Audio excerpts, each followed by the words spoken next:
तो क्या आपने कभी ये सोचा है कि आखिरकार आपको एमएससीपी का फायदा आखिर क्यों नहीं मिलता है, यानी कि क्या वो वजह है जिसकी वजह से एमएससीपी में रुकावट आ जाती है। चलिए इसे अच्छे से समझ लेते हैं बहुत ही शॉर्ट टर्म में। और एक चीज आपसे जरूर कहना चाहूंगा कि अगर अभी तक आपने एटीएच इंडिया चैनल को सब्सक्राइब नहीं किया है, सब्सक्राइब जरूर कर लीजिए, बेल आइकन को भी दबा दीजिए सो दैट ऐसे लेटेस्ट इन्फॉर्मेशन आपको हमेशा मिलते रहे। अब हम बात करते हैं एमएससीपी के बेनिफिट को लेकर के। तो देखिए एमएससीपी का जो बेनिफिट है वो हमारे पेंशनर को नहीं मिल पाता है बहुत सारे केसेस में। और देखिए इसका जो मेन केस है एमएससीपी की रुकावट का, एमएससीपी ना मिलने का, इसका सबसे मेन वजह है आपका पनिशमेंट। कभी भी आपका सर्विस काल में कुछ ऐसा पनिशमेंट का पीरियड चल रहा है और वो जो पीरियड है वो आपका उसी में लाई करता है जब आपको एमएससीपी का बेनिफिट मिलने वाला है। इसको एक एग्जांपल से समझिए, और ये बहुत इंपॉर्टेंट है, ये चीजें पेंशनर को पता होनी चाहिए, सबको पता होनी चाहिए। यानी कि सर्विस के दौरान पे अगर आपको कुछ ऐसा पनिशमेंट दिया गया है जिसमें आपका प्रमोशन रुक जाता है, तो जहां पर आपका प्रमोशन रुक जाता है और वो जो प्रमोशन आपका रुका है वो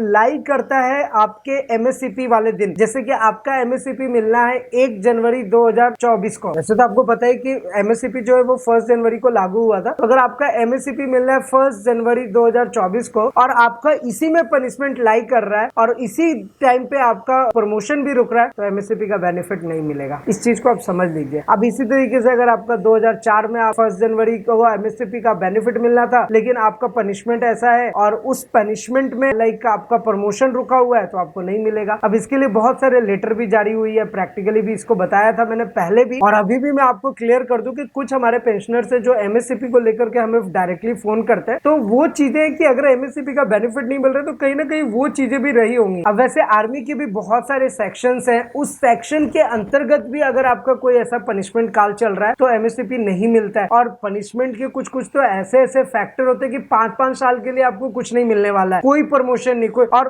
कुछ नियम कानून तो ऐसे भी है कि आपको पूरी जिंदगी कोई प्रमोशन नहीं होगा। कोई पनिशमेंट आपको इस तरीके का लाई मिल गया तो वो फिर आपको लाइक एमएससीपी भी कब पूरी जिंदगी नहीं लेने देगा। तो ऐसी चीजें हैं, ये नियम कानून की चीजें हैं जो कि हमें जाननी चाहिए। तो अगर अभी किसी पेंशनर का एमएससीपी में रुकावट है, उसको नहीं मिल रहा है, आप एक बार जरूर चेक करें कि कोई आपका सर्विस काल में प्रमोशन रुका हो। प्रमोशन क्यों रुकता है? जाहिर सी बात है फिर पनिशमेंट की वजह से। तो ये बहुत बड़ा फैक्टर करता है एमएससीपी को लेकर के। वैसे एमएससीपी को लेकर के हमने बहुत सारे ट्यूटोरियल बनाए, प्रैक्टिकल वीडियो आपके साथ बना करके शेयर किया है, तो आप हमारे वीडियोस को जरूर देखिएगा। उन वीडियोस के लिंक भी आपको नीचे डिस्क्रिप्शन में मिल जाएगा। अभी के लिए अगर लेटेस्ट अपडेट की बात करें तो वो यही है कि फॉर्म 16 जो है वो आप डाउनलोड कर सकते हैं स्पर्श पेंशन पोर्टल से 20 जून के बाद, यानी कि आज से 4 से 5 दिन के बाद। 20 जून के बाद आप जब भी लॉग इन करेंगे तो आपका फॉर्म 16 डाउनलोड हो जाएगा। फॉर्म 16 को बिना लॉग इन किए आप डाउनलोड नहीं कर सकते। तो लॉग इन करने के लिए क्या करना है, लॉग इन बटन पे क्लिक करेंगे, स्पर्श का यूजर नेम पासवर्ड देंगे, कैप्चा कोड देंगे, लॉग इन बटन पे क्लिक करेंगे, ओटीपी आएगा, उसके बाद माई डॉक्यूमेंट्स में जाकर के फॉर्म 16 को डाउनलोड कर लिया जाएगा। अब जब फॉर्म 16 आपका डाउनलोड हो जाता है तो वहां पर एक चीज आप ध्यान रखिएगा कि उसके बेसिस पे आप आईटीआर फाइल कर सकते हैं। फॉर्म 16 का यूज ज्यादातर आपका इनकम टैक्स में काम आता है, तो इनकम टैक्स के लिए मैंने एक सेपरेट वीडियो बनाया हुआ है जिसमें आपको बताया कि आप इनकम टैक्स के दायरे में आते हो या ना आते हो, फिर भी आप आईटीआर फाइल कीजिएगा फॉर्म 16 का इस्तेमाल करके। कैसे करेंगे प्रैक्टिकल वीडियो हम आपके साथ बना के शेयर करेंगे। अभी हड़बड़ाने की जरूरत नहीं है। आईटीआर फाइल करने का लास्ट डेट 31 जुलाई है और फॉर्म 16 आने का डेट स्पर्श पेंशन पोर्टल पे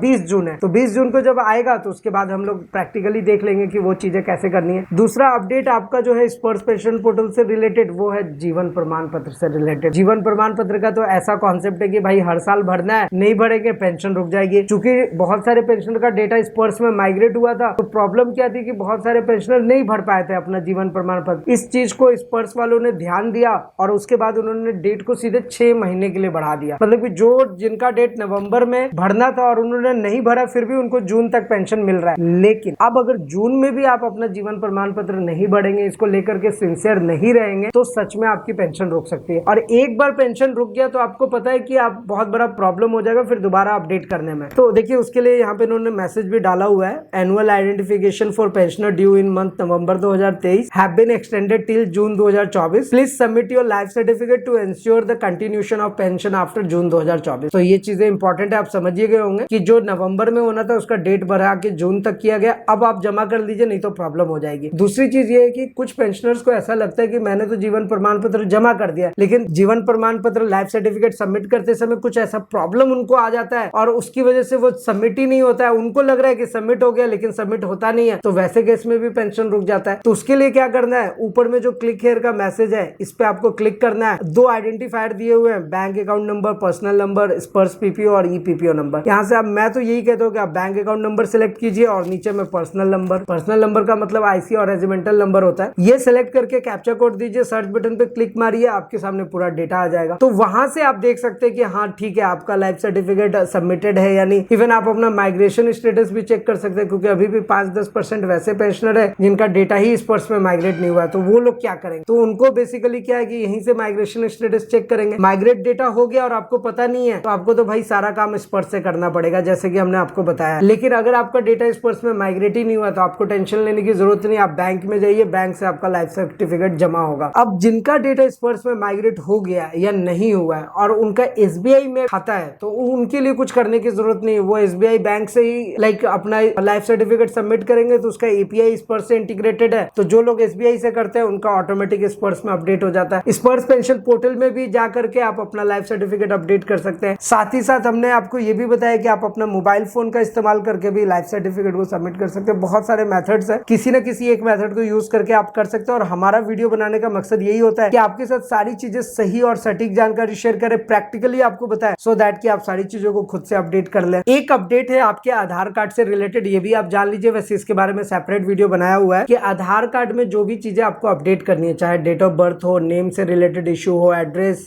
मोबाइल नंबर, व्हाटएवर, वो सारी चीजें आप अभी फटाफट कर लीजिए, क्योंकि इसका लास्ट डेट जो है वो 14 सितंबर है। 14 सितंबर के बाद अगर आप अपडेट करोगे आपको फाइन देना पड़ेगा। ठीक उसकी तरह जब आधार को पेन से लिंक करना था तो फ्री ऑफ कॉस्ट हो रहा था, लेकिन जैसे ही अब अगर आप आधार को पेन से लिंक करने जाएंगे तो 1000 रुपए का फाइन देना पड़ता है। तो यही छोटी छोटी बातें हैं, लेकिन ध्यान देने वाली बात है, जो कि आपको अपडेटेड रहना चाहिए। तो अगर आपके सर्विस बुक में कुछ अलग नाम दिख रहा है, आधार कार्ड में कुछ अलग दिख रहा है, तो मैंने आपको बोला है सर्विस बुक में आप अपना चेंज कराने मत जाइए, क्योंकि वो बहुत टिपिकल और बहुत टफ होने वाला। आसान क्या है, आधार कार्ड को चेंज करा लीजिए वैलिड डॉक्यूमेंट्स के साथ। जैसे अगर आपको डेट ऑफ बर्थ में प्रॉब्लम आ रही है, पैन कार्ड के थ्रू उसको अपडेट कर लीजिए, या फिर आप अपना अदर डॉक्यूमेंट्स के थ्रू भी उसको अपडेट कर सकते हैं, उसमें कोई इश्यू नहीं है। तो इन सब के बारे में हमने डिटेल में वीडियो बनाया हुआ है, इसलिए आप एटीएच इंडिया चैनल को सब्सक्राइब कर लीजिए। लेकिन इन सब के अलावा अगर आपके मन में कोई सवाल हो, किसी भी टाइप का क्वेश्चन हो, क्वेरीज हो, हमारे साथ नीचे कमेंट करके जरूर पूछिए। फिलहाल आज की इस वीडियो में इतना ही, फिर मिलते हैं किसी नेक्स्ट इंटरेस्टिंग वीडियो में। तब तक के लिए सलाम, दुआ और कम प्रदाम, सत श्री अकाल। Keep watching, keep smiling. अपना और अपने साथ सबका ख्याल रखें। जय हिंद, वंदे मातरम।